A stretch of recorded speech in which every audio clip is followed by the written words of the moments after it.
The question says that what is the magnitude of magnetic field per unit length on wire carrying current of 8 ampere and making an angle of 30 degree with the direction of uniform magnetic field of 0.15 Tesla. So the question is saying that there is a uniform magnetic field of magnitude 0.15 Tesla, and there is a current carrying wire. The magnitude of current is 8 ampere and it is making an angle of 30 degree with the uniform magnetic field.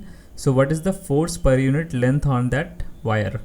So we know that magnetic force on a current carrying wire in a uniform magnetic field is given by I L cross B, where L is the length vector of the wire and B is the magnetic field and F is the force vector, I is the current through the wire. Now force per unit length can be defined as FYL equals to IB sin theta. Now IB sin theta comes from L cross B. As in the question, the wire made a 30 degree angle with a magnetic field. So we can substitute our given values in this formula to find out what is the force per unit length. So substituting these values, we will get the force per unit length as 0.6 Newton per meter. Thank you.